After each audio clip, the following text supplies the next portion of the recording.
What's up, Vanguard community? We're back once again, doing a lot of live content lately, getting back on the mic. And today we have a super substantive live stream for you guys, chock full of serious topics. So we're really excited to break some of that down with you guys with the assistance of good friends of the show, Jordan Chariton, who is joining us at the beginning of today's live stream. And then later in the show, Brent Welder, who we're really excited to chat with. Kansas comrade who you guys might remember. Really excited to chat with Brent. Haven't had him on the show in at least a year or so. So yeah, really excited to catch up with some homies. Yeah, for people who don't know, Brent was an OG Vanguard guest, like OG, one of the first people we ever reached out to. Yeah, he's the second ever guy we ever chatted with. So, second epispisode of the Vanguard podcast, so technically like the third yeah. person we'd ever. Well, Gavin has to come in here and finger wag and correct me every single fucking time. Yeah. Oh no, actually. But anyway, yeah, excited to chat with the guy. Regardless. Yeah, absolutely. Super excited to catch up. We do like to start our shows. If you guys don't know, we do like to start our shows with a big live stream, a big shout out to the patron community. So huge shout out to you guys. Thanks so much for the support on Patreon. We wouldn't be able to do the show without you guys. The support from our patrons makes the Vanguard possible. So if you're interested in joining the patron community, helping us out a little bit, and having your name up there on the shout out screen, then you can consider hitting up the link in the description, patreon.com/the Vanguard channel. Again, if you enjoy the content we create, want to see more, want to help us out with some of these, on the ground documentaries that we have coming up, then again, you can hit up that link in the description. Great way to support the show. And we really appreciate those who are supporting us. Also, we ask that you please hit that like button. Really helps out as well. Get some more eyes on this really good conversation we're about to have. Help us out in the algorithm. So yeah, hit that like button. Hit that subscribe button in case you're new and haven't already. We'd really appreciate that too. And of course, the notification bell as well. But I guess without further ado, Zach, unless you had anything else to intro with, we can get Jordan in here. Yeah, no, let's go ahead and get Jordan in here. We got a lot to talk about today, so excited to get the ball rolling. Yeah, lots and lots to talk about. Again, we're about to introduce our first guest of today's live stream. That would be journalist Jordan Chariton of Status Quo, good friend of the Vanguard, been on the show countless times. What's up, Jordan? Hey there. Thanks for having me. Of course. How you doing? Tired. Okay. It's one of those things. At least there's always time to sleep when you're dead, right, Jordan? Yeah, definitely. Well, there's been a lot going on, Jordan. I know you've been traveling a lot recently, putting out a lot of great, conversations and interviews with working people around the country who are obviously dealing with the harsh realities on the ground. Do you just want to talk a little bit about where you've been, what you've been up to lately, some of the work that Status Quo has been putting out? Yeah, we recently went on a bit of a economic hellscape reporting tour because I was getting tired of hearing how dandy things are by Biden and the Democrats when I know that's not the case. So we did a zigzag through Pennsylvania, Ohio, West Virginia for about a week. We drove 1,500 miles in 8 days. So did kind of a mix of talking to working class people, straight up poor people, spoke with a couple homeless people, covered some stories about housing and essentially people being soon to be evicted through greed. So kind of, not really the sexy stories that do well on YouTube, but kind of what's actually going on the ground. And it was really eye-opening. I mean, every time I'm on the road, it really is a mix of being infuriated, depressed by just the complete gap and really alternative reality between like what's happening in reality with people and conditions on the ground versus what the corporate outlets are covering. I mean, when I was on the road, I'm interviewing people that are about to be evicted, that are homeless, that are like scavenging for change in their house to fill up the gas tank. And then like you go to the hotel wherever you are and it's like a 10-hour pregame show for like the next January 6th hearing. Right. Or, Paul Krugman telling us we're not in a recession when at least the people I'm talking to are definitely in a recession. So, Yeah. It was really illuminating. I wish more people saw it, but obviously, as you guys have experienced, that kind of stuff, more substantive, real kind of work doesn't really do so well on these kind of platforms. But it was really, really eye opening. And, I think the people who saw it, the main reaction I get is, why are you the only one doing this? Right, So, right. Well, again, shout out to you for doing that important work, Jordan. I mean, even though it's not the sexiest stuff, even though it might not get the most views, it's just as important regardless. So it's really commendable of you. And obviously, everyone should sub to Status Quo so they don't miss out on any of that good stuff. And you're 100% right. Also, there's really nothing more radicalizing than just seeing the conditions on the ground for yourself in this country. You could read Marx for a year and you wouldn't become as radicalized as you would be just by spending a day in a homeless encampment, for example, seeing just how left behind so many of our citizens in this country are by the government. Yeah, I mean, it's really, even today, like, this is the perfect day to talk about this, because the job numbers came out. The mostly wealthy white blowhards on TV are like saying, hey, we're back to pre-pandemic levels and everything's great, and the jobs were double what was expected.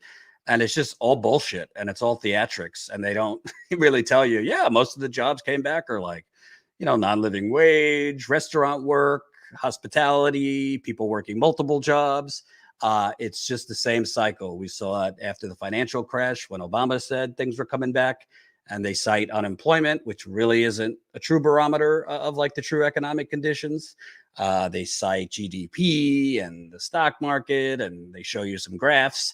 But like, if you go on the ground, I mean, you'd have to be a complete sociopath not to be really, really outraged what's going on, because it is, I just call it an economic Hunger Games. I mean, the media could say whatever they want, politicians could say whatever they want, but even predating inflation, I mean, it is really a new Gilded Age that we live in. Most people are really struggling. Most people, I mean, like, little things you wouldn't even think are major things, but people I was talking to like pulled their kids out of Little League because they can't afford Little League. A woman I spoke with was had a mental health problem, was hospitalized 2 years ago.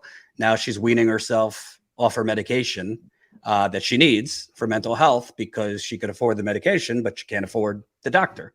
You have to get it refilled 3 times a year.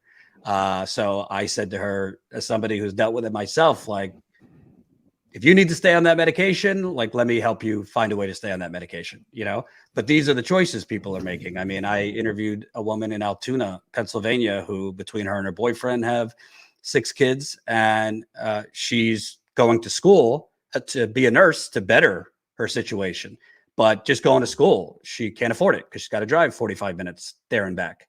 Another woman got 3 kids with varying disabilities.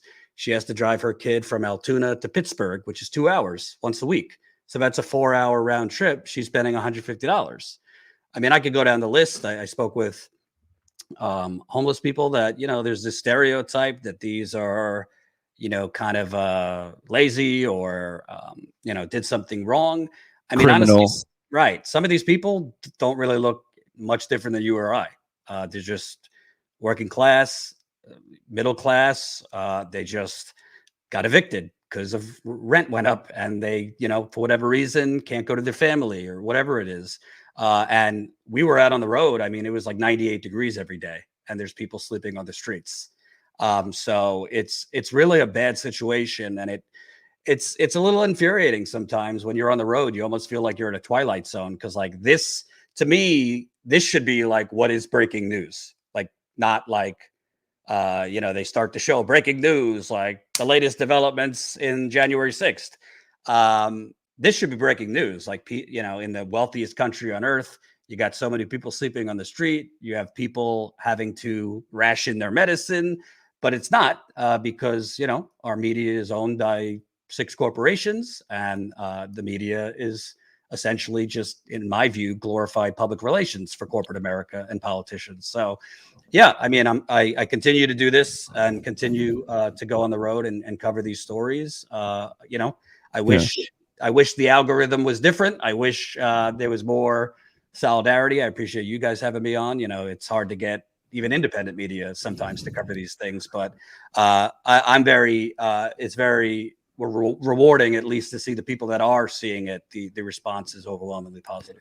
Yeah, obviously there, it's hard to unpack all of what you just laid out there, the reality, the lived reality for so many people across our country, particularly in the areas like where Gavin and I live, like Missouri, like the places you went, Pennsylvania, West Virginia. You just have large concentrated pockets of poverty that have essentially been written off and abandoned by any kind of government body, also any kind of economic opportunity, right? They just pack up and leave, and if you're not in Kansas City or Philadelphia or whatever, Charleston, then there's not a lot of economic opportunity for any of these people, and they just they have nowhere to go, it's so hard to just pivot that and be like, well, let's talk about some policy solutions that are going to be basically non-policy solutions. So I guess I'll try and frame my question to you in that way. Obviously there's the Inflation Reduction Act, which is a paltry, watered down, even Bernie Sanders, and I'm not unconvinced he'll turn around and vote for it. He'll come out and say that it's like woefully inadequate and doesn't accomplish anything that the people need, and all of that, and it's just like how do you I don't know, process all of this in your brain, Jordan? How do you triage this, where it's like, okay, like, we're talking about this Inflation Reduction Act. It is going to have probably no benefit to these people in any meaningful, tangible way. However, the effective argument against that is like, well, there are like minutia in there that will benefit people. I don't know. It just seems like it's all kind of a mess. And then you have a guy like Joe Manchin, who is still like has a above water approval rating in a place like West Virginia, and he's the one that's shred this bill down to what it is, along with Kirsten Sinema, of course, in Arizona, who also had to get her hands dirty and making the bill even worse. But I don't know. That's a big question. But what are your broad thoughts on all that? Doesn't it sound like a political suppository with that name, the Inflation Reduction Act? It's pretty terrible. Yeah, I mean, I think we could focus on what's in it, which is not a lot. But to me, the broader problem is, how did we get to this point where the planet's on fire, literally on fire? I mean, I was on the road and London was on fire and 2,000 people were killed in Portugal and Spain during the heat waves. And I mean, just in America, I mean, what just happened in Kansas and like they're declaring like, historic victory, neoliberal tax cuts and incentives. I tweeted, it's like, this is like your house is on fire and the fire department comes with a super soaker and you have like Ro Khanna, like, this is a historic achievement and blah, blah. No, it's not. I mean, you cannot respond to an emergency with neoliberal tax incentives. I mean, I know people get triggered by the term mandate, but like, we need to start mandating corporations to get off fossil fuels. I mean, I hope we could agree with that. We need to stop, like, you want to talk the Defense Production Act, which mandates corporations to manufacture. That's what needs to happen to shift dramatically away from these things, because the United Nations and experts are telling us we're past the point at this point where some of these developments are not reversible. So my answer is, we basically have progressives that maybe ran with good intentions, were, wanted to change things and fight. And then they got in there, and whatever the reason, whether it was too much heat on them, too much pressure, a lot more corrupt than they expected, and they've been neutered. And I don't really label Ro Khanna this, because he's never really been like a fighter per se. But I look at like Bernie, who at this point just seems kind of tired, in my view. You look at the squad. I've never like latched onto the hashtags and stuff, but at the end of the day, the time to really activate the base for more was like a year ago. The time to put pressure on was a year ago. The time to come together and say, we're not voting for anything unless we get, I mean, Kirsten Sinema just did it. Joe Manchin just did it. Bernie could have done this at any point. He has the same voting power as Manchin or Sinema. The squad, I was on the road when this happened, but kudos to AOC for getting arrested for, protesting Roe. They could have been out there activating her 13 million Twitter followers outside the White House to protest that we don't have Medicare for all during a pandemic, or name your thing. So we could look at what's in this, basically $380 billion in tax incentives to go towards clean energy. That's again a water gun for a fire. You have lowering prescription drug prices. I spoke with Michael Leidy, a member of the Sanders Institute. He's like the top champion of Medicare for all around the country, an expert. I mean, you're talking like 15 drugs in 2026, 20 more in 2027, 20 more in 2028. This does not include insulin, and we don't even know what drugs they're making cheaper. So it seems like they're checking boxes to say, hey, we've been campaigning on this for years. Let's not worry about the details. You look at, they're throwing more money at Obamacare. I mean, well, let's talk a little bit about Bernie Sanders to start with. He delivered some remarks on the floor of the Senate regarding this bill. And if you just heard this, you might say, oh, wow, well, it looks like Bernie is standing up. It looks like he is calling out all this bullshit, all of these, handouts to corporations and fossil fuel industries. So let's just take a listen to his words. And then we can discuss what you think, the likes of Bernie Sanders and the other progressives in Congress and the Senate, what they're actually going to do, when push comes to shove, and maybe what they should do when it comes time to actually vote for this thing. But yeah, let's listen to Bernie and hear what he has to say about the Inflation Reduction Act. This proposed legislation includes a huge giveaway to the fossil fuel industry.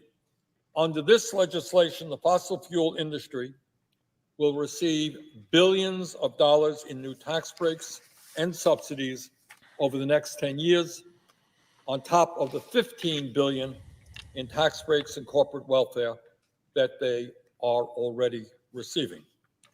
In my view, if we are going to make our planet healthy and habitable for future generations, we cannot provide billions of dollars in new tax breaks to the very same fossil fuel companies that are currently destroying the planet. Think about it. At a time when the scientists all over the world tell us we've got to break our dependence on fossil fuel, this legislation provides billions in new tax breaks to fossil fuel companies. In my view, instead of giving them more tax breaks, we should end all of the massive corporate welfare that the fossil fuel industry already enjoys. Yeah, so there's Bernie. Again, sounds like he's, pretty pissed off. Sounds like he's calling this bill out for, again, all the handouts to the fossil fuel industry and the sort. Jordan, what do you think Bernie should do? Like, as the ideal progressive fighter that we all hope Bernie is, what should he do? Because obviously the response from a lot of these lawmakers is going to be, there's only so much we can do because time is running out. The Democrats are potentially about to lose the House. They only have a little bit longer to get this thing passed in the first place. So Jordan, in your opinion, what should they be doing to try to fix this bill or try to pressure Joe Biden, Joe Manchin, et cetera, to make it less friendly to these fossil fuel companies and such? If I was Bernie, I'd block it. I know that's easier said than done, but as an outsider, but I don't know if your audience knows this, but to get Manchin's vote, Biden agreed to the Mountain Valley Pipeline. That was the first story I covered at Status Coup. The Mountain Valley Pipeline is a natural gas pipeline that is going underneath the Appalachian Trail. The Appalachian Trail is the steepest slopes in America. I interviewed a mother and daughter in 2018 who literally climbed atop their trees and protested for a month. They didn't come down their trees so that the fossil fuckers could not knock down their trees and put it under their home. Why? Because when it explodes, most of these pipelines explode at some point, it has a 2-mile blast radius. It's going to kill a lot of people. In addition to, the water, once it leaks, air. So these trade-offs, Ro Khanna, it came out, said it's like a 10-to-1 good to bad trade-off. Well, the 1 or 2 that is really bad are really bad. If I were Bernie, he's not going to do it because he doesn't want to be blamed for Dems losing the midterms. And he's always, from what I've been told when I'm on the road, he has a real allergy to being like Ralph Nadered. so to speak. But if I was Bernie, I'd say, we're not close. We've given too much to Manchin and Sinema, and I, in good conscience, cannot vote for this. The planet's on fire. This is what the experts tell us. Here's why this isn't enough. We need X, Y, and Z. And I'm going to go to West Virginia and Arizona, and I'm going to ask Joe Manchin why he's blocking more for the people of West Virginia. But again, that's what I say. He should have done this a year ago. They should have done this a year ago. They should have also put on pressure against Biden because we were fed that Biden was the one who could get Republicans to come over, who could get, stray Democrats to work together and pass things. And he's basically been in fetal position for the most part. And this has been shown. Manchin could have been shamed. He was just shamed into doing this.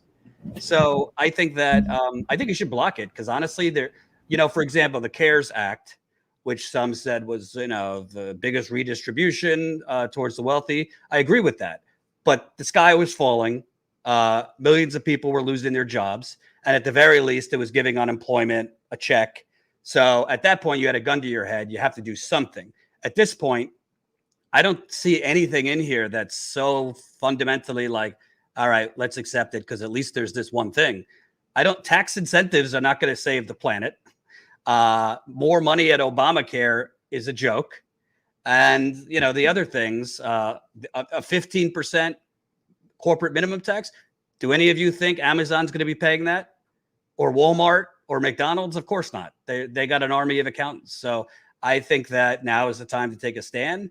I don't, if Bernie, politically speaking, I don't particularly think this bill is going to help the Democrats come November. I think what the Supreme Court did is obviously helping the Democrats more than this. Just like the bipartisan infrastructure deal, there's no voters are citing that as a reason they're voting for Democrats. I think he should block it. He won't because maybe he's buying more bullshit from Joe Biden. Yeah, I think I read a statement from his website where he said that this was the last opportunity for budget reconciliation, and therefore he, this was a must-pass piece of legislation. So that was the main giveaway to me that there's obviously no way that he'll, throw a wrench in it and stop it. But I think that what's so frustrating about this is that if you're going to go ahead and go along with this horseshit piece of legislation, why grandstand on the floor of Congress and tell everybody all the dog shit that's in it? Why do that if you're not going to actually follow through and put your money where your mouth is? Now you're just essentially debasing yourself by saying that I'm going to go along to get along with the Democratic Party because this fucking horrible piece of legislation is the best thing that they can put up before the midterms, and I don't want to make them look bad or be the target of their ire when they lose a state or something. Yeah, listen, I liked Bernie circa 2010, the 8-hour filibuster. It was music to my ears. I've listened to it on long drives on the road. But at the end of the day, if you're going to go up and do this now, at the end of it, there needs to be a threat, right? But now, they're not listening to you. The Republicans tune you out and the Democrats tune you out because they don't care about the insufficiencies of this bill. They want the bill to pass, the Democrats speaking, so they could go home and run on it. But you're basically just up there. I mean, you're right, what you're saying, but if you have no action plan to actually block it or demand X, Y, and Z, I mean, think about it. There is nothing. They still haven't raised the minimum wage. The minimum wage is still $7.25, which in these inflationary times, you're looking closer at like $6, $6.50, and there's nothing in here pertaining. And I don't want to hear about the parliamentarian, please. Do you think if the parliamentarian this time, knocks down like key provisions that they're gonna adhere to it? No, they would ignore it because they need this, and they finally got Manchin's vote. So I think that I can't say I do understand. I know Bernie in his heart believes in a lot of the similar things we do, but it's not enough at this point to be morally right. You need to be willing to fight for these things. And that's the shame. We all got hoodwinked back in the day by Obama, and Obama left his army of activists at the White House lawn. He had a massive infrastructure, an unprecedented campaign structure with volunteers, mostly young people. And he tossed them to the side in favor of Wall Street. And I feel like Bernie, not to the same corrupt level, he's not Obama, but Bernie left his activists at the gates. Same thing with the squad. And when you basically, I don't want to say abandon, but when you don't activate the troops, when you don't give them the bat signal that you're going to fight, and then they fight, then they're going to head in bad directions. Yeah, they just dissipate, right? And I think that's what we've seen now. And that's what's so frustrating about this, right? Is that it was this, you know, you mentioned Obama did this. And of course, I think that Obama was way more of a charlatan and a fraud than Bernie Sanders. I don't mean to directly compare them in that way, but you know what I mean? Then Bernie does it. And it just, you know, it seems like we now as a left have really nowhere to go because we have not even a single, you know, champion in the halls of Congress, it feels like, right? So I'm just wondering strategically where your head's at on that front. Where do you think the left should be positioning our energy? Because, you know, obviously something has to be done about the crises that we have on our hands, the economic Hunger Games that you're discussing. But we can't count on Bernie Sanders to be our leader. We cannot count on AOC to be our leaders. We cannot count on Cory Bush to be our leader. So I'm just wondering where your head's at on that, because it looks like we're just going to get this milquetoast legislation passed and then, you know, potentially have a Republican president afterwards. I just, you know, it's going to be very grim for a while. Yeah. I think that it's not the sexy thing. It's not, you know, what people want to hear, but I really think people need to look at the few things that are working and get involved themselves in that. That is the unions. Trader Joe's just unionized, which I think you guys covered. Starbucks is continuing to unionize. Amazon now, you know, Amazon's trying to overthrow the election that Staten Island won, but Albany Amazon is now trying to unionize. North Carolina Amazon, I see that getting bigger. I mean, we've seen the strikes going on. There's tenants unions, which I know you're involved in Kansas City. I just covered housing and interviewed some tenant union folks on the road. I think I'm not saying abandoning electoral politics. I know some people have that view. I think on the local level, it matters. I do think there might be a progressive challenger to Biden, whether he runs or not. Could be Marianne Williamson, could be Nina Turner. That's up for people to decide if they want to support that. I think that people need to, I don't want to say get offline. I mean, we need people online to live, but I think people need to stop focusing on canceling each other, which has been the last 2 years of the left, and who's the real leftist and who's pure enough. And, you know, there's some channels just like Round Robin. All they do is just focusing on other channels. And I think people need to really, really, like, for example, what I just did on the road, which was talking to poor people, talking to homeless people, talking to working people. Everybody could be doing that. I'm not telling you like do your homework and, you know, you obviously cover what you want, but we need to bring people together and create the term organize. I don't think people really realize what that means. But for example, I covered in Philadelphia, the first story on this trip, there is a low income Black apartment complex. It's mostly Black people that live in it, disabled, senior citizens, and they're going to be evicted next month because in Philadelphia, which is one of the most gentrified cities in America, they want to, the owner wants to sell to a real estate developer. I think it's just a scheme for University of Pennsylvania or Drexel to buy the property and expand. Yeah, same thing's happening in Missouri. There's a bunch of folks have trailer homes right here. That's a very common thing in the Midwest, and you know that's where they feel safe and they have a stable community there of people that they know. It's typically elderly, typically very low income, and they are kicking everybody out. These people are going to be massively displaced. They are not going to be able to find the same kind of living situation for the same price, especially after the rent hikes that have happened. And they just did that to all those people with no notice because they wanted the prison there. Yep, exactly. So in this case, the residents have organized. They invited community members to pitch tents on the property. So there's a protest encampment there. Community members are coming from outside this apartment complex. Is this the right one, Jordan? Yeah, we can play it if you want. Sure. Cool. Yeah, let's take a listen here. This was a great piece of reporting you put out there, Jordan. And yeah, shout out to Mel, the tenant in the video. He seems like a really charismatic guy. But this is a message. This is a message for all the communities across the country that's going through the same thing we're going through right now. I'm going to address y'all directly. A statement of defiance needs to be had for those that are being displaced and put out in these streets. I'm addressing y'all directly right now. Stand up, because if you don't, you lose. We lose as a people if you do nothing.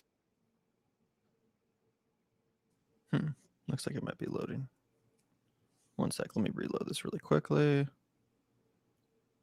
But this is stand up, because if you don't, you lose. We lose as a people if you do nothing. Huh. Weird. I don't know why it's loading like that. It's YouTube conspiracy. Mel was speaking too much truth to power. Yeah, let's see if it'll go. Weird. The 27-second mark seems it seems like he starts loading. Anyway, hopefully you guys can check that clip out in its entirety on Twitter.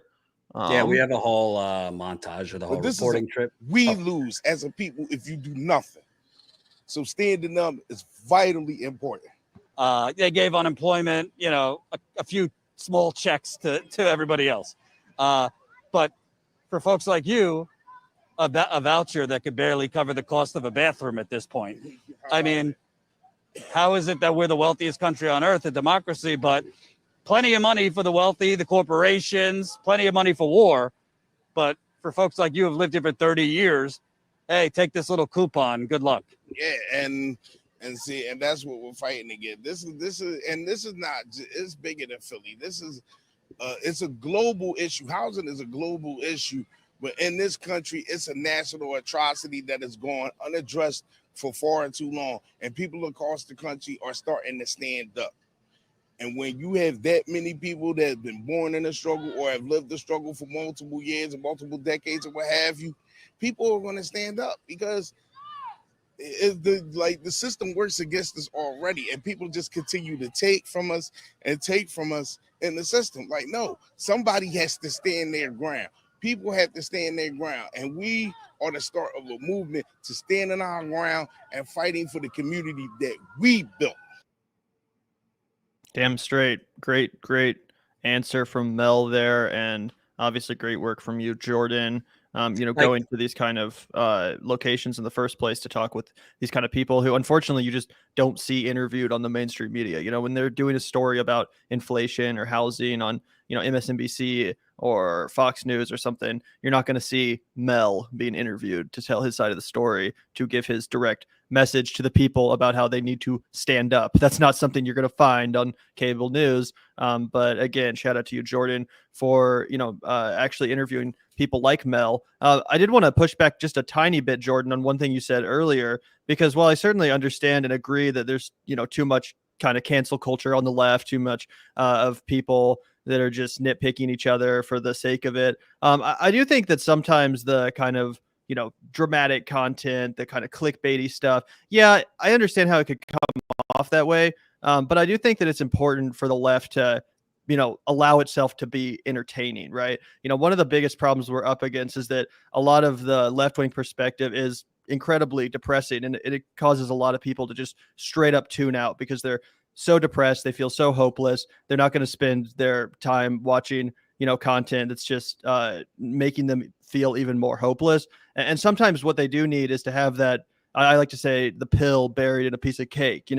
Like Zach and I, we talk about important issues. We talk about unions. We talk about housing crisis. We talk about all this stuff. But sometimes if you package it in a way that makes it a little bit easier for people to want to click on in the first place, I think that's just a better way to get more eyes on these important issues in the first place. That's kind of our theory here at the Vanguard, obviously, if you can't tell. But just a little bit of a defense of that style of content from some other lefties. Yeah, I mean, I think everybody kind of likes entertainment and a food fight from time to time. I think the key word you said is sometimes, because I'm not referring really to you guys because I like what you do, but I think that the left in general, and there's been channels who have openly said this, like when we try to do more substantive things, people don't click. So you kind of just go to, doing a segment on why this person's a shithead or why this person's a shit lib or this Twitter beef or this and that. I don't think it's that you could never do that. Nobody wants like this serious stuff 24/7. I think the problem is, like, for example, imagine an independent media system where like that kind of story, like that guy was on Jimmy Dore's show. I mean, I have my thoughts, obviously, about Jimmy Dore, but people with massive platforms, breaking points, et cetera, et cetera. You take it from just a local story that, the local media there is not really covering it, the national media is not covering it, to then more people know about it, more people want to get involved. That puts pressure on the local. I mean, I've seen it. That puts pressure on the local media to cover it. And before you know it, there's pressure on the owner not to sell. Like these things, when I was at the Young Turks, that happened a few times where I had a bigger audience. This is before YouTube like changed their algorithm. And, some of the stories I covered, viewers started like, calling mayor's offices and city councils, and things got reversed and this and that. So yeah, I do hear what you're saying about packaging, but at the same time, at the end of the day, I think the incentive on YouTube's algorithm, Right. in my experience, it's not necessarily that people don't want the substantive stuff, because the people that find status quo, the top response I get is nobody else is doing this and we want more on the ground. My experience is YouTube actually hides that stuff, like does not recommend it, it does not get distributed more. YouTube will elevate, more reactionary stuff, more, conflict, Jordan Peterson, or, whatever right-wing reactionaries. So yeah, I'm not saying never do anything, to get your popcorn. I mean, I've enjoyed watching you guys shit on people, particularly people I don't like. But I think, I think there should be more of a mix, having like the broccoli and the Brussels sprouts. Because I got news for you. I just spoke with somebody, a Harvard researcher, on the phone. He had no idea about any of this. He just saw me on breaking points, because he would never see my channel because YouTube's not going to recommend my channel. Yeah. So like, that's the thing. I think we need more of. Also, go ahead. Yeah. Also, I just think that in the post Bernie era, Bernie gave so much hope to people, and they gave them a real reason to tune into this space, right? And in the post Bernie era, I just feel like there's been a huge drop off of viewership, because not that people don't care about issues. Obviously, people do care about things, but again, if they don't have some way to feel hopeful about it, it's a lot harder to just sit here and watch an hour of, oh fuck, the world's going to end, the climate is disintegrating. But that's also on us. That's also on us. I mean, I was out covering the Staten Island workers fighting for a union for a year before anyone else covered it. Right. I was out covering the John Deere strikes. They told me they had reached in Iowa. I mean, that was like some uplifting, hopeful, like gladiator shit, and they couldn't get any other outlets to cover it. So there are things going on. There is hopeful. I don't want to give you hopium, but there are things going on. There is hope. There are people fighting back. Basically, creators, as they like to call it, basically need to decide, do they want to take the risk that, like, okay, this segment's may not do as well in the short term, but like, at least I'm covering something important. And if I cover it, maybe other people will cover it, because everybody looks at each other's channels, et cetera, et cetera. So, hey, I say stick with your steady diet of, shitting on people and Twitter beefs, but mix in this other stuff, because honestly, in my experience, I use people in my life that are not political diehards. When I show them the stuff on the road, generally the top two responses are, why is the mainstream media not covering this? And is there any way to help these people? Right. And no, I totally agree with that. That's not coming from lefties. A lot of times that's people who are politically agnostic, right wingers. So yeah.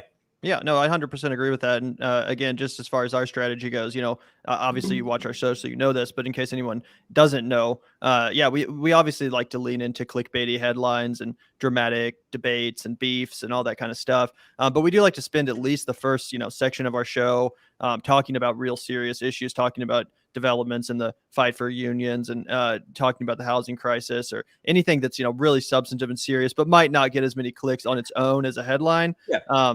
So yeah, that's kind of our theory. I think some other people have also figured out that, again, in the post-Bernie era, sometimes you do have to innovate a little bit as far as the packaging of this kind of content goes, just to get those eyeballs on it in the first place. Let's just call it what it is. This will give you a little click. Jimmy Dore, his channel was flat for a long time. I think he was at 850,000 subscribers, was it? I would be happy to be stuck at 850,000 subscribers. And all of a sudden he starts doing 20 videos a week on like vaccine skepticism, right? And The Hill, Crystal and Sagar leave. They're floundering. All of a sudden they bring, Kim Iverson on. She's doing 20 videos, a wink, wink, wink, at, the vaccine. Well, don't you think that's just kind of because there's more right wingers that get their news from YouTube than left wingers? But my point is, they're I mean, Jimmy could say whatever he wants, but he's not stupid. They're chasing a certain audience. yeah. They know there's a huge appetite for like anti-vax, anti-COVID. You know, COVID's not real. It's a cold. No, I know what you're saying. Take Yeah. ivermectin. So Definitely like pandering to the right wing. I totally Oh agree. yeah, yeah. So the point is, I mean, there are people that whatever you think of them, they are malleable in terms of what they're going to cover. Maybe they sincerely think some of these things, but it's human nature, right? If you're live and you got 20,000 people watching your vaccine skepticism, that's a great feeling. And you want more of that, right? And the money's coming in. I mean, I've seen it too. Like the rare times I'll cover like Joe Rogan, our numbers go up. But for me, like that's not particularly why I got in this. So I do think, like, I actually think there's a value in pointing out hypocrisy, pointing out shitheads, pointing out people that are just right. Oh yeah, for sure. kind of grifters.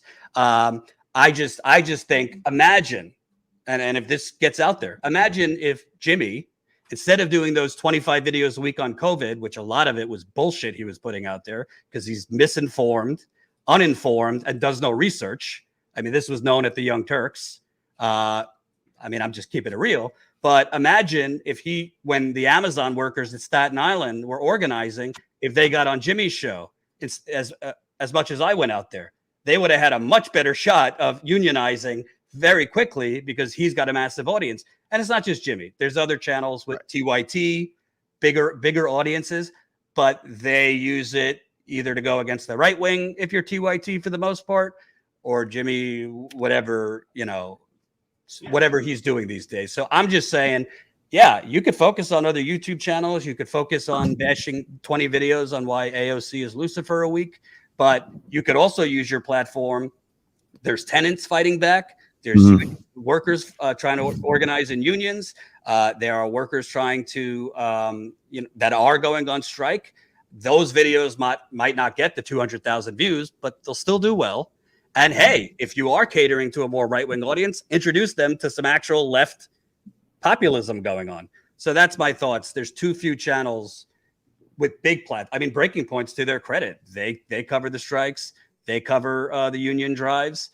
They have partnerships with me, Max Alvarez from Real News, who does a lot of labor stuff. So those videos don't go super viral for them, but they do it because they think it's an added value. And by the way, just another note too, as far as our content goes, I don't know how closely you pay attention to our plans, but we are about to take to the streets here in the next couple weeks to get some on the ground reporting out. I'm not going to claim that it's going to be as good as, the stuff you produce, Jordan, but at least we're trying. We are going to be talking to more working class people, platforming that stuff. So I better be invited on the bus. Yeah. Someone asked us if we'd be down to collaborate with you at any point. Of course we said, obviously we would.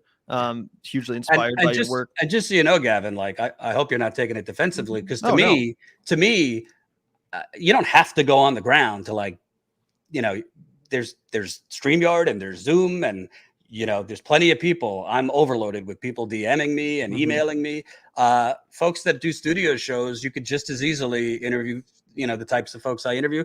Obviously it's a little different with the on the ground dynamic, but I think it's great that you guys are trying to go out there. You don't have to be like polished reporters, just going out there and covering stuff on the community level, protests, or, I've aired just organizing meetings and people loved it, like being inside of those kind of things. So I think it's great that you guys are doing that. I just, I wish, as along with kind of like in general, and this goes for other channels too, with the more, let's get people in the door, clickbaity stuff.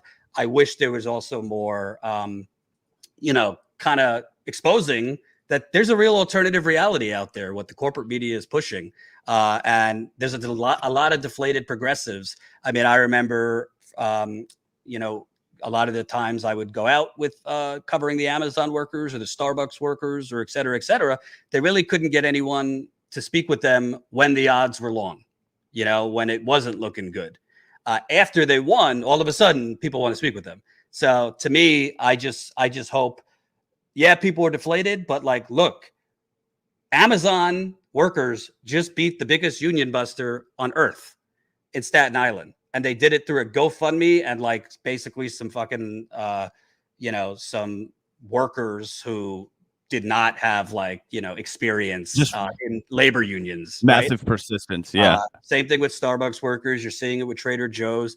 That's not going to solve our corrupt system, but at the very least, it's showing we don't have to rely so much just on like this one president or this one congressperson or this one band of Congress people. People could focus on third parties if they want, or, direct action, etc.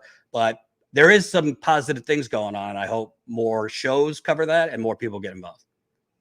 Absolutely. Well, thanks so much for coming on the show today, Jordan. As always, it's always great to hear your insights and as well as get some updates on your on-the-ground reporting. So obviously, you always have a home here at the Vanguard, and it's always great chatting with you. Absolutely. And by the way, I am not deterring you from the popcorn-worthy food fights, because when I'm on the road, I did enjoy your last one on Kim Iverson. That brought me. Yeah, that was a fun one to cover for sure. And I did want to shout this out while you're here, Jordan. Ryan Corneth says, keep up the great work, Jordan. It's appreciated. And obviously, I totally second that. Keep it up, Jordan. You're doing great stuff out there. And you always have a helmet here in the Vanguard, like Zach said. Thanks. Appreciate it. Yep, Yeah, take care. Have a good one, man. And we're about to introduce our next guest to the show, that being Brent Welder. Quickly shout out a couple super chats we got. Thank you so much, Das Bosa Fleisch, for the $4.99. It's a good thing that they do UFO hearings, because ducks got caught on bad quality video while parts of America look like a completely different world. Are you saying that the UFOs were just ducks? Maybe. I think he's saying that it's hilarious that they'll spend time on worthless UFO hearings that he's comparing to ducks caught on bad quality video, while America has a wasteland of fucking destruction and looks like a third world country. Yeah, that's pretty accurate. Well, thank you so much, man. We always appreciate your super chats. And thank you also, Orca, for the $6.99. The way Russell Brand packs in leftist ideology behind clickbaity titles and thumbnails seems to be working really well. His viewership is so diverse. Yeah, I mean, I'm not the biggest like Russell Brand guy ever, but when he's on point, he definitely is on point, and I have enjoyed a lot of his work over the years. Maybe not as much these days, but yeah, I'm not a Russell Brand hater. Yeah, I think he's gotten progressively kookier, and I do think that he has been a victim of a lot of the if I say these things, then I will receive more adulation on the internet. If you look at his early podcast and the way that he was presenting himself versus now, it was like he wasn't obsessed about like the Great Reset and like look at what they're gonna do, all that kind of stuff. So it's sometimes I think it's like I sometimes I think it gets a little like boomery a little bit, but I don't hate the guy. I think he's a hilarious stand-up, and I really did enjoy like the first 2 seasons of his podcast.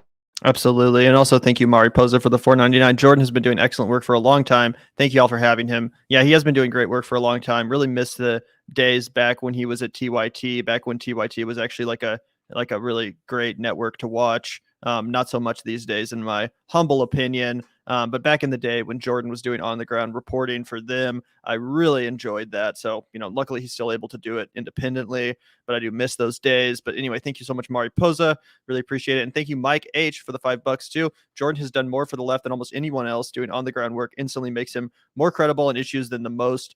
Yeah, I mean, obviously actually talking to the working class and poor people that are most affected by our government's policies, obviously that does give you a level of credibility that you simply can't have if you don't spend time face to face with those people, really coming to head with the conditions on the ground.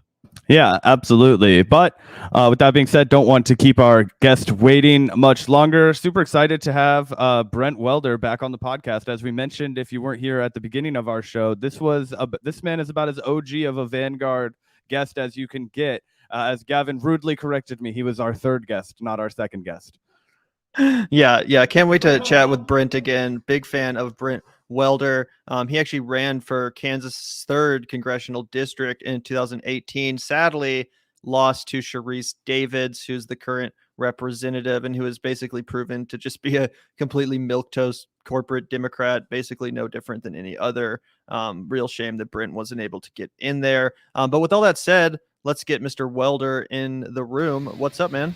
Hey guys, how's it going?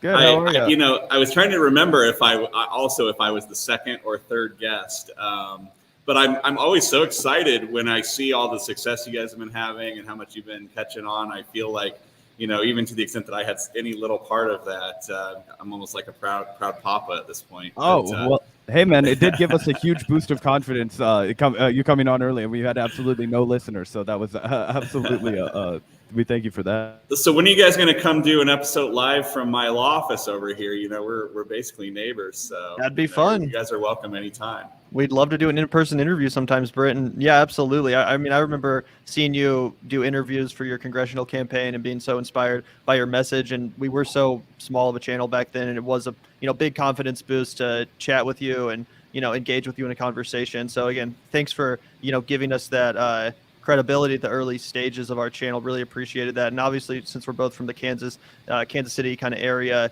makes it even more special. But yeah, we're so glad to have you back on the show. Yeah, and thank you guys for everything you guys are doing. God, man, things just get worse and worse every day, don't they? And, right.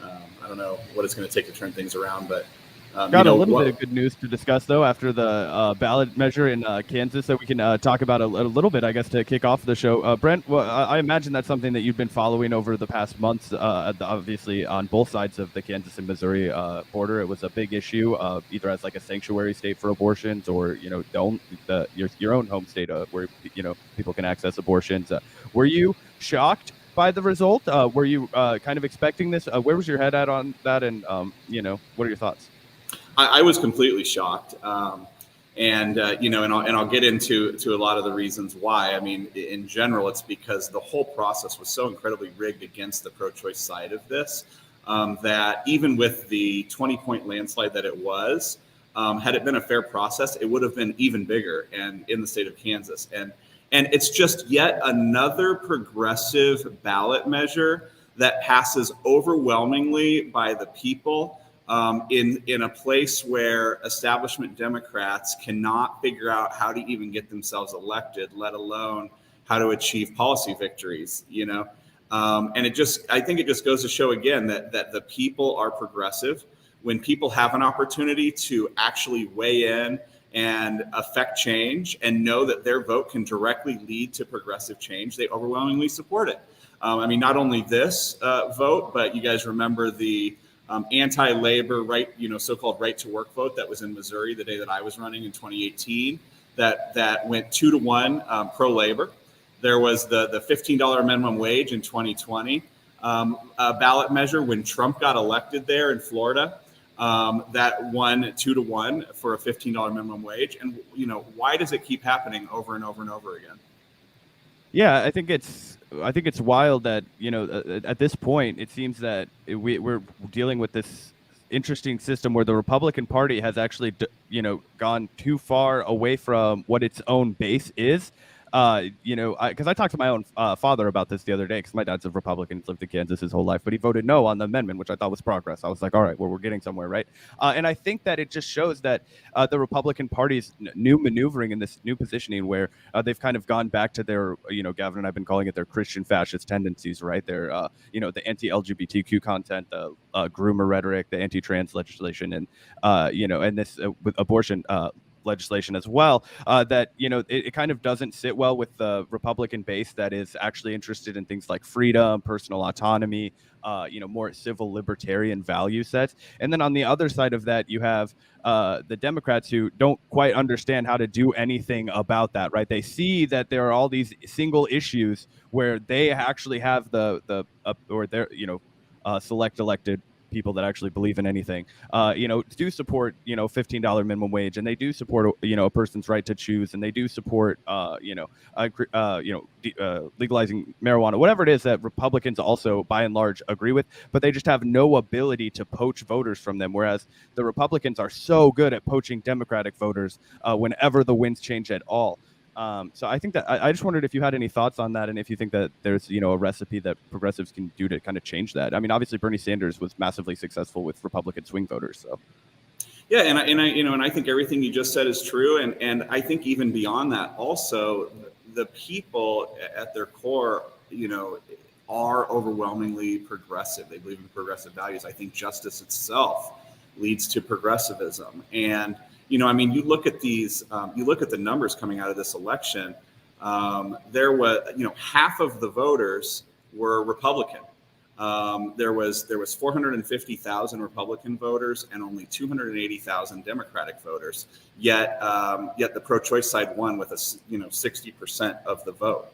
And a couple things that I also just wanted to point out, because I know you have a following on your podcast far beyond the Kansas City area at this point, is all the things that were actually done to try to rig this vote toward the anti-choice side of things. In fact, if I can, I'd like to just read directly from the ballot itself on what this question was. The ballot question was created by a supermajority of legislators in Kansas that were all Republican.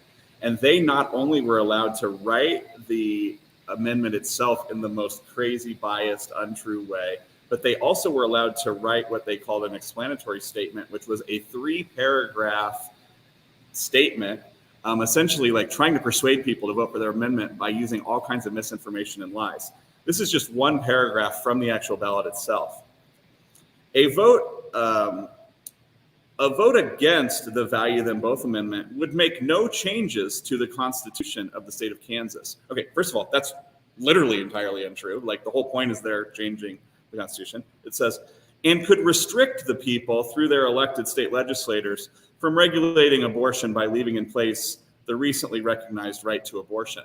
Restricting the people is creating regulations and roadblocks to abortion rights and to choice, right? But just in that one paragraph, and honestly, it goes on and on and on. The whole amendment itself, they have a name for it, which is on the ballot, the Value Them Both amendment, which, how do you value women by literally taking their rights away? Who knows? Apparently facts don't matter, and facts don't even matter on the ballot itself, because that's just one of the things that we had to overcome on this. Do you know anything about the process of like how this language was added? Because you'd think that if there's going to be a ballot measure, it should just be in the most plain, common sense way. This is what the ballot will do. This is what voting yes will do. This is what voting no will do. How can they get all this flowery crap on there to try to basically trick people into voting against their own interests and rights on this measure? That is a great question, and we need to get to the bottom of it, because by the time I saw the sample ballot, it was too late. And I'm not an election lawyer. I'm a trial lawyer. But I know in other states where ballot measures are much more common, it's like, for instance, in Missouri, you hear about, it's a huge part of the process, making sure that the question is fair and not misleading. And there's lawsuit after lawsuit that always happens. We see it every time we try to bring a progressive ballot measure, in the Kansas City area for the Missouri side. How could there not have been such a process in Kansas? Which honestly leads to my number 2 point. And I know you guys are in the area, so I'll see if you agree with me on this. I think, despite the fact that the pro-choice side won on this, I think that the campaign itself was incredibly mismanaged. I felt like, I watched the ads that the good side, the right side, the pro-choice side was running. They had a lot of money behind it. I got a ton of mailers. There weren't even any pictures on the mailers there. I didn't see any cohesive message. The signs didn't really have any cohesive message that went along with the ads and the mailers. And what did we see from the vote yes side?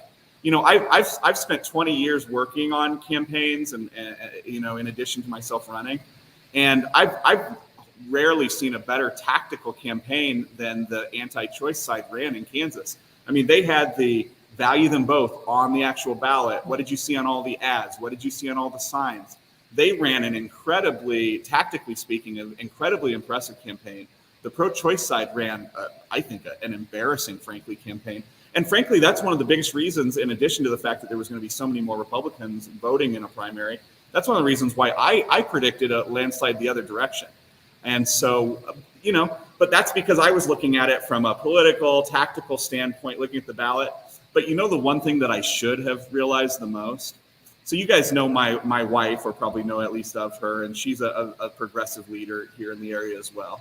And, hey, we're married with kids, like, the abortion issue isn't going to affect us, like, personally, directly at this stage of our life, right? But I saw when Roe v. Wade was overturned by the Supreme Court, how my wife was affected and offended and victimized to her very core more than I've ever seen on any issue that we've ever dealt with throughout our lives. I mean, she's a labor lawyer like I am, a trial lawyer. I mean, we've been fighting for all kinds of incredibly important progressive issues, and I've never seen her personally affected and disrespected the way that she felt when she felt like, here they come against the people's will. They're going to come and take our rights, our most personal rights, directly from us. And I think that there's such an opportunity now. Whether the Democrats will actually take that opportunity, I'm very skeptical of. But I think that there is an opportunity now, this November, to really, get, well, for one, any real progressives that are actually on the ballot in November, to get them in, and for the Democrats, if they do the right thing, to actually finally pass progressive issues. One last thing I'll mention is my assistant in all things legal and political, Harrison Triplett. Here, Harrison, come over here. I'll introduce you on here. He's a local guy as well. He's a KU student, actually. He's been doing a lot of research and statistics for me as well on this thing. And he found that the actual voter registration increased 1,000% after Roe v. Wade was overturned in Kansas. Hey, what's up, Harrison? Times. Oh, he won't be able to hear you. Here, let me put it on. There you go. They said hello. Hey, what's up, man? How's it going? Big fan of y'all. Hey, thanks so much, man. Appreciate it. He's a big fan, so I thought I'd get him a little FaceTime on here. Hell yeah. But yeah, he's been working hard, finding a ton of statistics. You know, he found that new voter registrations increased 10% as soon as Roe v. Wade was overturned in Kansas. On the Missouri side, even in a state where there was no ballot measure for abortion, it increased 600%, so 6 times. And you know, I think that's going to continue. I just saw, and I don't know where it came from, but I saw on social media a graphic going around saying that if you take the demographics and the numbers from Kansas and put them in all the 50 states, that 4 out of 5 American states would have passed a similar measure. And that's not taking into account all the ways that I think it was rigged in Kansas. Yeah, well, I want to talk a little bit more about branding, Brent, because you're totally right about the way that they framed this issue. It kind of reminds me of back in the day in Kansas. I was probably like 10 years old or something. I don't even remember exactly what year this was, but there was some sort of a ballot measure or amendment about gay marriage and whether or not Kansas would become a state to recognize, same-sex marriages. This was before same-sex marriage was officially legalized under the Obama administration. But I remember seeing, yard signs all around the campaign, and they framed it as like the Respect the Sanctity of Marriage Act, not the we're going to ban gay people from getting married act. It was the Respect the Sanctity of Marriage Act. So if you just saw that and you're just going in to vote on the ballot for the first time and you've no idea what's going on, you're like, I guess I'll respect the sanctity of marriage. Sounds good to me. But it's not actually, accurate framing. It's propaganda. So I'm wondering what you think the right way for the left, especially in a state like Kansas, would be to, more properly frame an issue like abortion. Obviously, thankfully the amendment failed and by double digits. So huge win for the pro-choice movement regardless. But I was almost thinking that, we really need to lean into the pro-freedom argument. A lot of conservatives, especially in Kansas, they are definitely uncomfortable with the fact that now the Republican Party is actively pursuing these anti-personal freedom measures, whether it's against abortion, whether it's against contraceptions, or speaking out even now once again about gay marriage. So or pot, obviously. So like, why not on the vote no signs have the fucking don't tread on me snake and say vote no? That would speak to Kansans, right? That's actually a phenomenal idea. I would second. Well, and the conventional wisdom, and we all know what it is that, in a state like Kansas, you should just, if you're a Democrat, just kind of be a little mealy-mouthed about it, kind of don't really try to be too strong about it, kind of, leave your stance a little bit questionable, or try to come up with whatever the newest catchphrase is that will work, right? Well, I have a completely different idea for that. And I think the idea is how about we just go out and actually make the case in an honest way about what we're trying to achieve? Because what we see in these ballot measures time and time and time again is that progressive values actually are overwhelmingly popular. We don't need to figure out how to get, the 1/3 of crazies that didn't go our way. Well, we're never going to get them. And I'm not really too concerned of coming up with some way to trick them into voting for us the way that people like Donald Trump tricked them into voting for him in a Republican primary, right? I think if we go out there and make the case and tell people why we believe what we believe and why it's the right thing, just like they do, just like when they go to vote on a ballot measure, I think that they will support those candidates. But what happens? What does the Democratic Party do when someone in a primary dares to run on a platform of actually going out there and making the case? We never get progressives in the general election, right? I mean, in my primary, I had raised the most money. I had, the most endorsements. I was making a strong progressive case. I was beating the incumbent Republican congressman in the polls by the largest margin of any candidate in the country. And what did the Democrats do? They got some billionaires to pour a bunch of money into to funnel it through Emily's List, and then to run $700,000 to $1 million. Really, it was $1 million after it was all said and done, of ads against me right before the election, so that I lost by a couple of percent. Think about that for a second. I've been pro-choice my entire life. I'm proud to openly speak about it and make the case.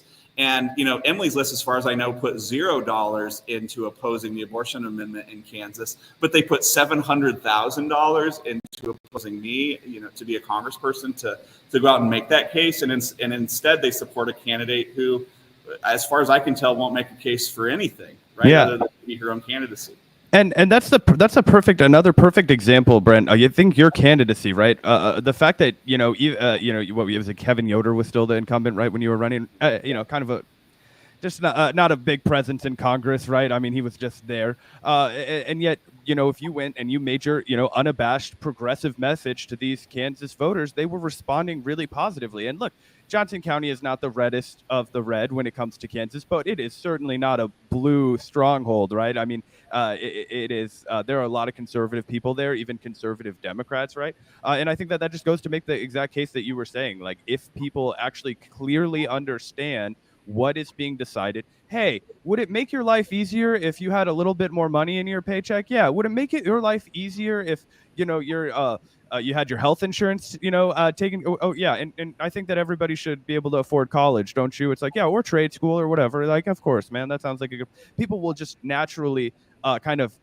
get on board with that. But Bernie Sanders saw the same thing in places like rural Texas when he was having a lot of strong responses there. But Bernie Sanders won the state of Kansas in the Democratic primary in 2016, right, against Hillary Clinton, who I thought probably had a way better chance just based off of the demographic makeup. But it showed that he was capable of making that argument. I did want to toss you a quick question. My girlfriend is a reporter at KCUR locally, and she wants to know if you think that with the redrawn districts, if you think Charisse has a chance at re-election in November, or if you think it'll go back to a Republican seat.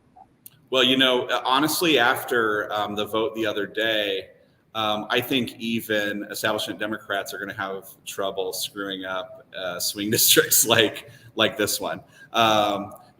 Believe me, I'm no one that's ever going to put money on, counting on the Democrats to succeed. But I really just see something on the ground here that I think is potentially unscrew-upable. Hey, by the way, I want to ask your girlfriend a question. She had interviewed me for one of her stories a few months back about me going on bike rides with my kids, and I never showed up in the article. So give her a little bit of grief for me about that. I will. Yeah. What the hell, Salisa? I'm looking for answers. I'm going to get Jordan Chariton on the case.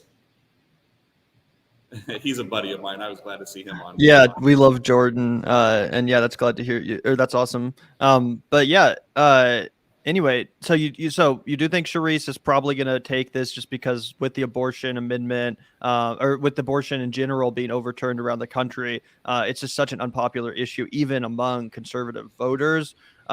So yeah. It's crazy, right? How the Republicans have seemingly just massively screwed up their red wave, luckily, right? But it seemed like there was going to be a tsunami, like they were going to take the House, the Senate. It was just going to be a massacre. Now it seems like there might not be such a tsunami. It might just be more like a gentle tide, right? A red tide. Still not good, but we might avert, a complete like fascist takeover of government. Not that, Joe Biden is necessarily all that preferable, but you know what I mean? Well, and you know what my other prediction though is that even if the Democrats do maintain power after these midterms, that they will destroy their destroy their credibility and the hopes of all of these new voters and people that are motivated to come out and vote for them by not doing a damn thing about abortion rights or anything else after they get in. I mean, don't you guys just feel it in your core? Like, and what's going to happen? It's going to be like the same thing they did when in Georgia, remember, hey, if you vote for us, we're going to give you $2,000 to help you out, right? So then for the first time in God knows how long, the Georgia voters actually sent 2 Democratic U.S. senators to the Senate. And what was the very first thing they did? They pulled the rug right out from underneath them on something they could have done just so easily and reduced the amount. And that's the biggest problem with the Democratic Party, is that there's no credibility. There's no credibility. And I faced that even when I was running. I mean, people were glad to see someone out there making a progressive case, but so many times you hear from people, you know what, hey, I've been voting Democratic my entire life and nothing has literally ever changed, or almost nothing has changed. Like, why should I get all excited and come out and knock doors or give money or get involved or even, get my friends to signed up to come and vote if it's just going to be the same thing that we see every time? And so, there's 2 things that happen. We generally see the establishment candidates who aren't even willing to make a case first and foremost. And so they literally have no credibility. Nobody expects them to do a damn thing. But then you have, occasionally even establishment Democrats that say the right thing. When I was a young field organizer, worked on Barack Obama's first presidential campaign up in the Iowa caucus, and he was saying all the right things. And, and you have a lot of candidates like that around the country that they do sound progressive, and they get elected because people are progressive and they like what they're saying, and then they get in and crickets. It's not just that they don't pass it. I get it. Washington is a tough place. These state houses are tough places to pass things, and politics is hard work. But what I'm saying is they don't even fight for it. They don't even try. Talking about, for instance, when Obama was first elected, I worked for his campaign in the primary, and then in the general election, I was the national field director for the Teamsters Union, and I was working out of DC, and we had a huge multi-million-dollar, thousands of people operation helping him get elected. And what we told our membership, our truck drivers and union workers around the country, we told them, if you vote for Obama and if you get us to 60 seats in the U.S. Senate, then a couple things that they're going to do for you is, one, they're not going to tax your healthcare benefits, because that was one thing that union people were worried about, because they were already stretched thin anyway. And that was something that Obama was saying he was going to do. And we said, we're going to pass something called the Employee Free Choice Act, okay, which is card check, which means instead of these like rigged elections that happen in the workplace, if a majority of the workers in a workplace sign something saying they want a union, then they get a union. Well, guess what ended up happening, guys? And I know you were pretty young at this point. We end up electing Obama, and we actually elected 60 freaking Democrats to the United States Senate. Super majority. Roof, yes. And do you think that, well, first, they ended up taxing the union people's healthcare benefits. And secondly, do you think that we got the Employee Free Choice Act passed, like a labor rights bill? No. In fact, they never even took a vote on it. Okay. That was when we had Obama, who was talking the progressive talk, and we had 60 Democratic senators in the U.S. Senate, and they didn't codify Roe. They didn't pass labor rights. They didn't, as far as I remember, they certainly didn't raise the minimum wage to anything substantial, if they raised it at all. Yeah, didn't raise it, period. He's a better historian than I am most of the time. That's why I keep him right here next to me. There's a famous Obama quote where they push him on it, and he's like, tells the abortion codification is not a legislative priority. I remember that was going around, and it was like, what are you talking about? And then it's like they just cuts back to like 18 different times when he's on the campaign trail. He's like, we're going to protect women's rights for good. And then it's just like, oh, well, they clearly didn't actually mean that. And I don't get it. I mean, unfortunately, I think I do get it. I think he took more money from Wall Street than any candidate in history, right? And there's a lot of, there's a lot of money in politics issues, maybe for another day. But I don't know. What are your guys' thoughts? I mean, do you think Charisse is going to pull it off? Are we going to win these swing districts? Are they actually going to do anything if they do get in? I mean, I definitely think that you're correct that the Republicans have kind of shot themselves in the foot with the Roe stuff and have, potentially ruined their chances of having a serious red wave. So, yeah, I mean, I think she'd have a much higher chance of being ousted if it weren't for that. I definitely agree with you. Another thing I did want to ask you about, Brent, is, of course, you were endorsed by Bernie Sanders when you ran for Congress, as well as AOC. I remember clear as day, just like it was yesterday, going to that rally in Kansas City, Kansas, with you and Bernie Sanders and Alexandria Ocasio-Cortez. And that was even before she actually was officially sworn in. She had won the primary in New York, but she hadn't actually become a Congress member yet.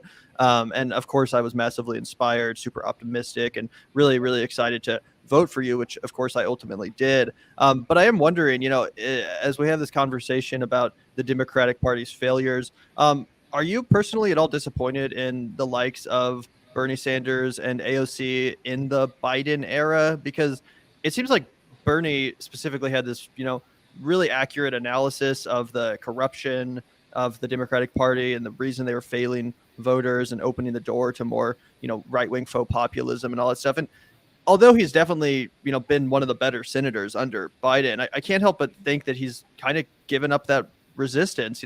The Bernie that I want would be challenging Biden already and threatening him with a primary from the left, saying this is unacceptable. The way we're running the country right now is unacceptable, and it will open the door to right-wing fascism. This cannot be the Democratic Party. This is not acceptable. And I just don't see that fight in him. I mean, obviously he's getting up there in age, so you can't blame him if he's a little bit tired, as our friend Jordan Chariton just said.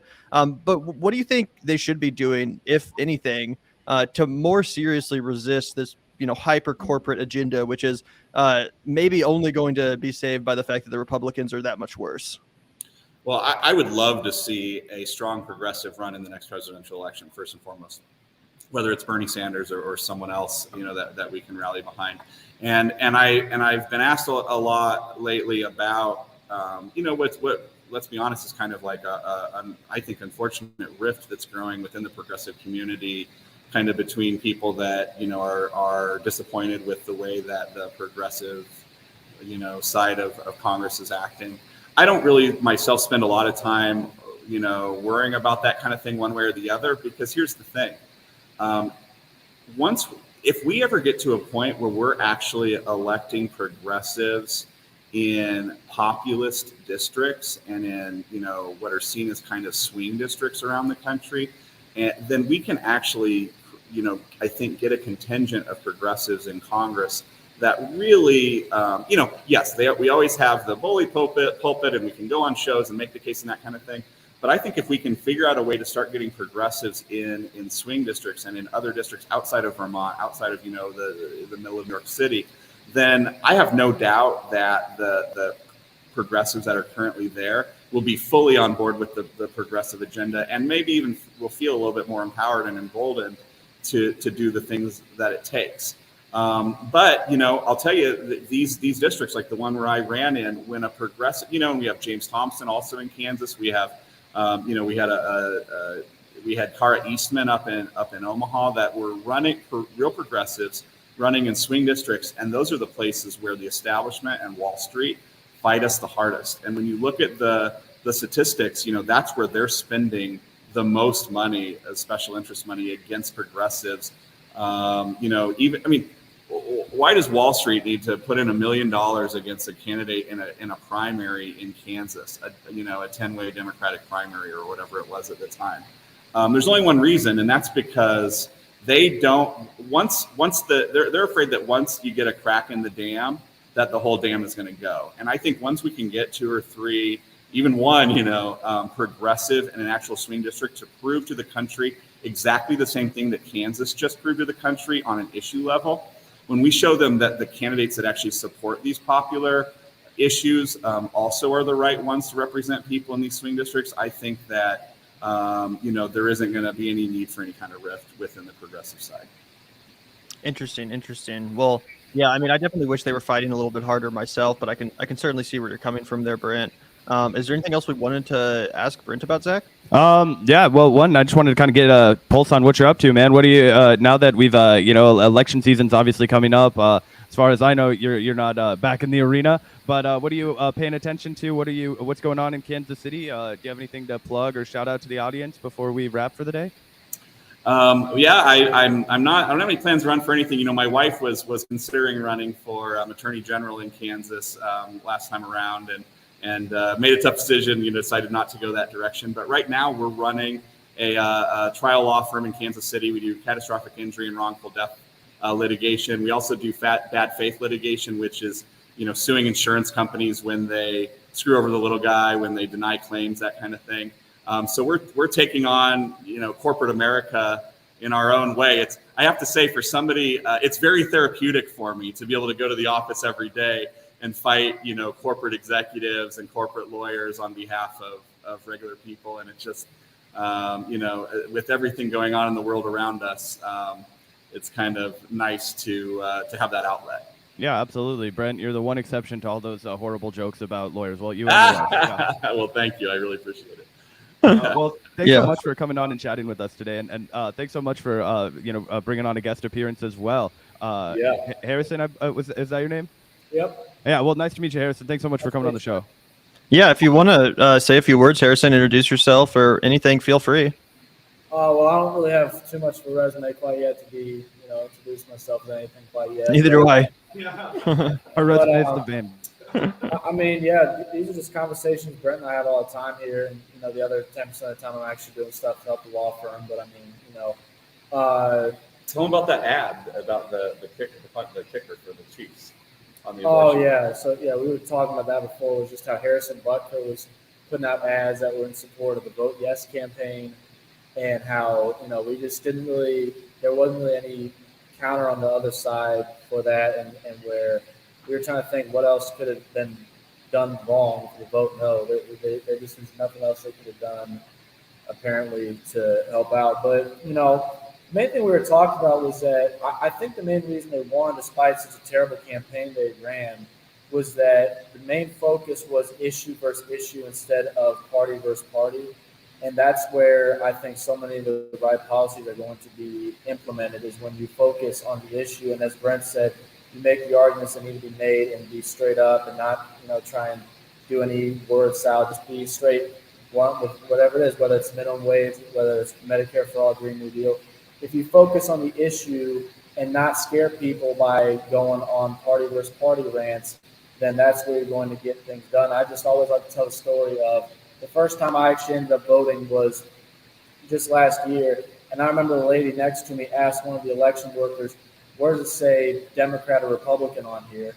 And it was a nonpartisan election. It was about an education board. So that just showed me that, again, it's anecdotal, but in just almost all the conversations about my life and the way polls work is, despite Republican and Democrat elections usually being really, really close, issues like this and so many others are not near as close as people say. They're not near as divisive when you get into the actual substance. And I just wish if we had made the efforts and the strides to make the right education, not just education, but information out there for all people to know in any progressive issue you want to talk about, then we could actually move forward with this. But instead, it just feels like it's the same partisan games, and there's a lot of talk. But I'm he's studying political science. I'm trying to convince him to get into politics and maybe run for office one day as well. Where are you studying poli-sci at? Yeah, I'm studying political science in journalism KU right now. Yeah. At KU? Yeah. Nice. That's awesome, man. Well, I did. Yep. Dope. Yeah, I'm a minor in political science for what it's worth. That's my qualifications for being a commentator. My minor in political science. Gavin shares it with me too, because I have no qualifications to be a political commentator. Yeah, I share my diploma with Zach. There's enough to go around. Anyway, thank you guys both so much. Harrison, if you're not already, make sure to follow us on Twitter. Maybe we'll get you on the show by yourself someday. Just talk a little bit about whatever's going on in the area. Would love to chat if you're ever interested in it. But thank you guys both so much for coming on and chatting. It's so great to catch up. Brent, it's been a while, but you're always welcome on the Vanguard. So if you ever have anything that's, eating you away and you want to chat about it, get something off your chest or update our audience about your, what you're doing, then, feel free to come on. But yeah, thank you guys so much. Thanks, guys. You're awesome. You do a great job. I'll talk to you soon. Thanks, guys. Have a good day. Thanks, guys. Yeah, thanks, Brent. Thanks, Harrison. Yeah, that was a great conversation. Love those guys. Glad to meet Brent's friend Harrison. That was cool. Yeah, I think this is intern at the law office. So 2 local boys meeting 2 other local boys. So that's always fun. Don't get to do a lot of Vanguard KC crossover. So whenever it happens, it's always exciting. You know, Gavin and I, we're big fans of our community here. Yeah, big fans, and we always love to spotlight people from the area. In fact, speaking of Salisa, she was recently talking to some Kansas City comrades that I think were helping set up or involved with the Kansas City Socialist Alternative. And I'd love to talk to some people like that are organizing with the KC Socialist Alternative. I'd love to, learn more and potentially help out where we can. But yeah, thanks again to Brent and Harrison for coming on. I thought that was a great conversation. And if I remember correctly, Brent said that he was just interviewed also by Brianna Joy Gray for a Bad Faith pod episode. So stay tuned for that as well. I'll be interested in hearing the conversation those two had. Either way, we did get a couple super chats to address real quick before we get out of here for the day. Here's one from John Walter. Do you boys have an email for reaching out? IDK if I've seen one. Happy streaming. Enjoy the weekend. Thank you so much, John. I did put the email in the chat after you sent that, so I hope you received it. But I think that's in our description on YouTube as well. And obviously our DMs are always open on Twitter. Can't guarantee 100% that we'll get back to you immediately, but we try to respond to our messages. Yeah, absolutely. So yeah, it's all in all of our description. It's vanguardblog2020@gmail. So pretty easy to remember. And yes, we do have a Kansas governor, Laura Kelly. She was elected basically because Chris Kobach ran for governor, and he's so unlikable. Brent mentioned that his wife was going to be running for attorney general. Ended up being Chris Kobach that won that position that she didn't run for. So yeah, we have Laura Kelly. I don't know if she'll be reelected. She's not my favorite governor, right? But she's a Democratic governor. She did one cool thing during the last 8 months that I paid attention to her, and she got rid of taxes on groceries for people in Kansas. So that's actually a meaningful benefit. So if you go to the grocery store starting in next year, I think is when it goes into effect here, you don't have to pay taxes on your groceries. So, that $18-20 could mean a lot for, just regular working family. So that's cool. Yeah, I mean, definitely better than Chris Kobach. And yeah, Chris Kobach literally is like the Republican psychopath in Kansas that will never go away. This guy has been running for office since I was in the single digits of age.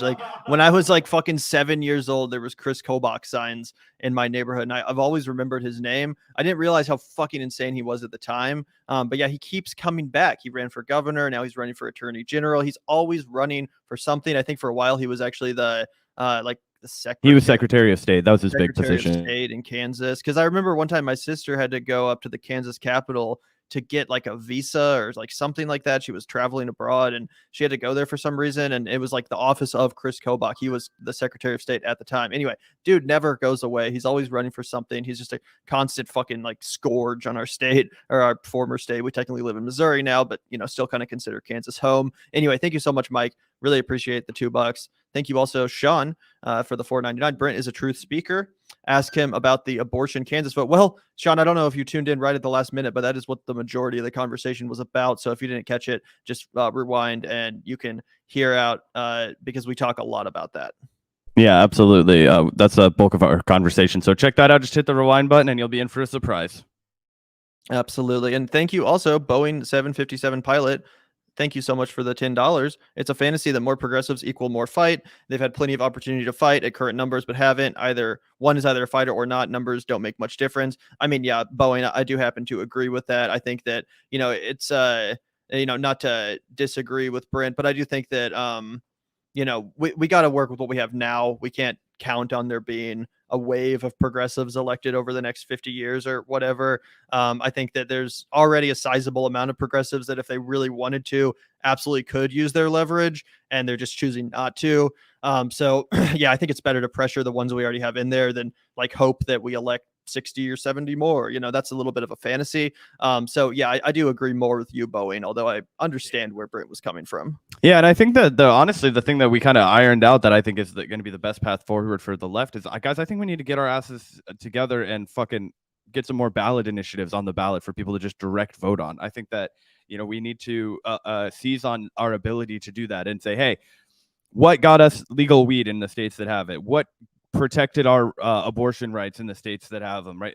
Voting at a direct ballot initiative, right? And I think that that's what we need to prioritize. Obviously, you're not going to get quite as much accomplished. It's going to be more local, more narrowly done, as ballot initiatives are typically statewide. But, I would be in favor of national ballot measures. I don't think that that's necessarily something that we have the mechanisms for. I'm not a fucking expert on anything, but it just seems to me that, instead of going the, more, let's have more progressives in Congress route, it's like, okay, let's figure out what mechanisms we have in order to take some power for ourselves and do direct democracy through ballot initiatives. I think that's going to be the most successful effort that we have. So I kind of also agree with you, Boeing 750. Yeah, I totally agree with that, Zach. And I remember the late, great Mike Gravel actually used to talk a lot about adding or replacing one of either the Senate or the House with like the People's House, which would be like a much more direct democratic institution. I love that idea. I love the idea of more direct democracy, because you're right. When you separate and isolate progressive issues from the Democratic Party, tends to be that they're a lot more popular. We saw that with abortion. We see that with cannabis in deep red states. And unfortunately in Kansas, it's damn near impossible to get a ballot measure. I think the only reason this abortion thing was voted on that way is because it was like an amendment to the Constitution of the Kansas Constitution. Yep. But typically it's basically all but impossible to actually get a ballot measure in Kansas. That's why they haven't voted on legalizing cannabis yet. It literally has to pass through the state legislature, which is Republican controlled. So even though activists have been trying to get cannabis legalized in Kansas, and the corporate, marijuana lobby, even despite their best efforts, the Kansas legislature is so Republican heavy that they're refusing to do literally anything on the issue. So I really do feel bad for Kansas in that regard. But again, at least this abortion measure failed. Anyway, thank you so much, Boeing 757 pilot. We always love hearing from you. Really appreciate the super chat.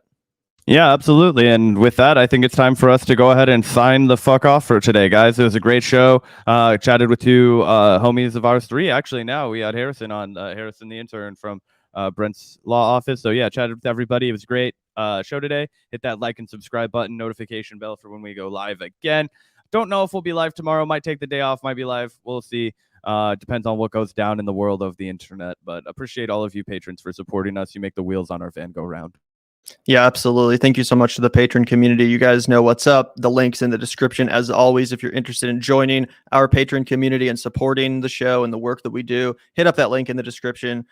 Really, really appreciate all the support from you guys. If you would like to have your name on the shout out screen, get access to the Discord server, priority on our monthly Q&As, and more, you can find out by hitting that link in the description. It really, really helps us out. We wouldn't be able to make this content without you guys. And thank you everyone today too for tuning in general, hitting that like button, sending super chats. It's really, really genuinely appreciated. Thank you guys so much. You're all our comrades. And we'll see you guys next time.